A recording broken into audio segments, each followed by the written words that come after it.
Here's the thing.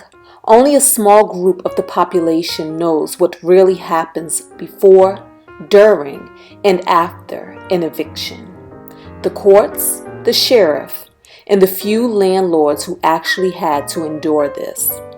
As a nation, we are trained to root for the underdog. American success stories are built on the formula of triumph, tragedy, triumph. We think of the tenant as the poor victim, the down on their luck hero or heroine who fell on hard times, and we collectively root for them to come out on top again. But what about the landlord? How many of us know what really goes into an eviction? The cost, the damages, the time, the emotional highs and lows. As a landlord for 12 years, I know I certainly did not. But I will learn, and this is that journey. I had a tenant who had not paid rent for a year and a half, and I was finally awarded possession back of my property, and an eviction ensued. This is the aftermath. Hey y'all, so it is Monday, September 13th. And this is where we are in the process. We're pretty much the same place we were last week. Yesterday, I got my mom and my niece home. She starts school today.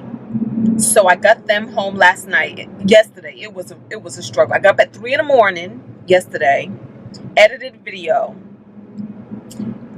for the Road to Eviction series, and then we left at 4 in the morning to drive them home. Got them back. I thought I was gonna take a nap, but I didn't. Instead, I took my grandmother, me and my mom and grandmother. We went out to eat and did a little bit of errands and stuff like that. And then I got back on the road like about 7 p.m. and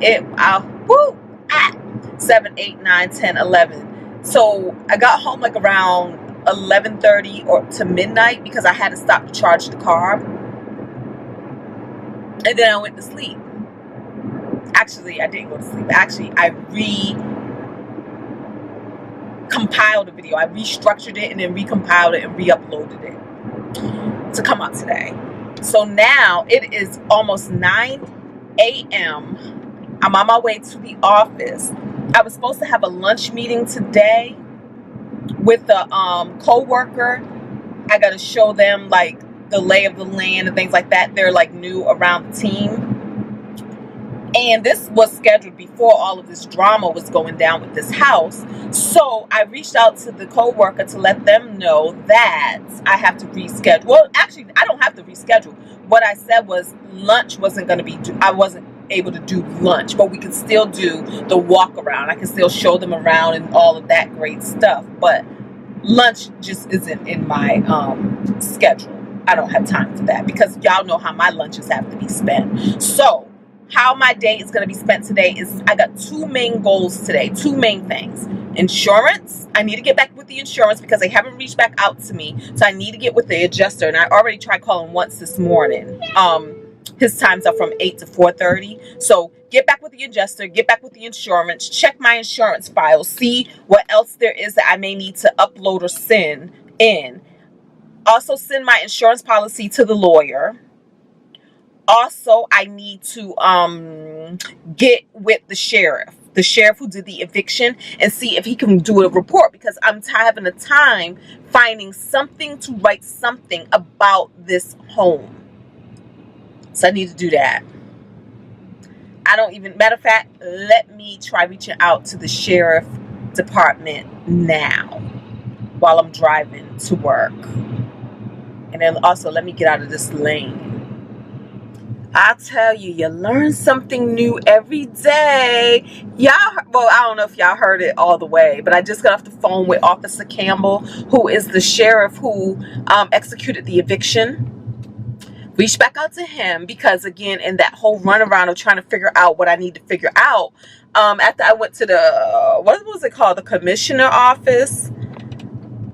Basically, when I went there to fill out the information to press criminal charges against this tenant, and I was telling her that I needed something for the insurance, she told me to reach back out to the officer who did the eviction and that he could write up a statement or incident report or whatever it was.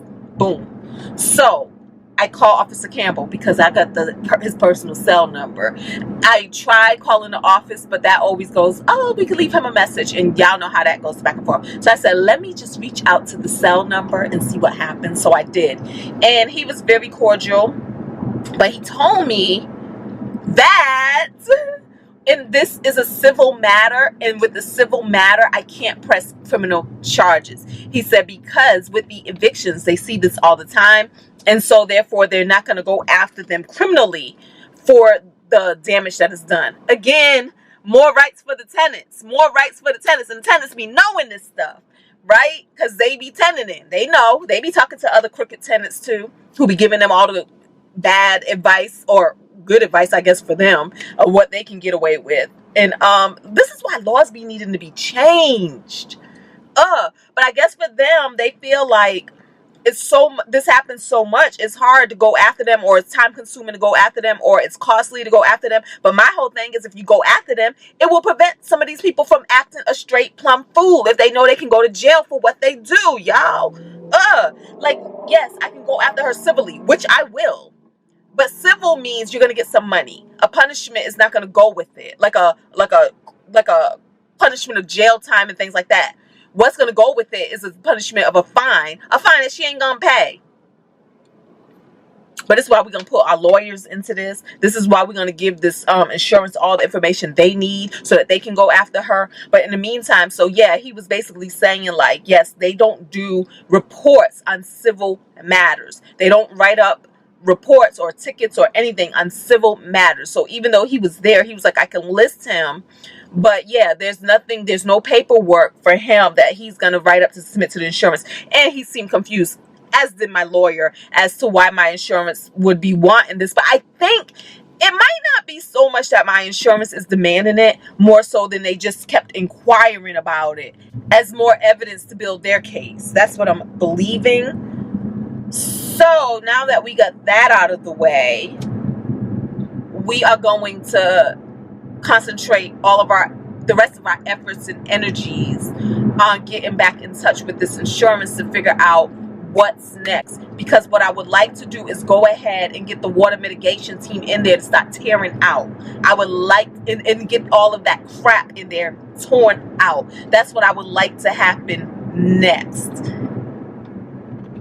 But y'all, that place is starting to smell so bad with that water mildew sitting mainly. And now that we know, did I tell y'all?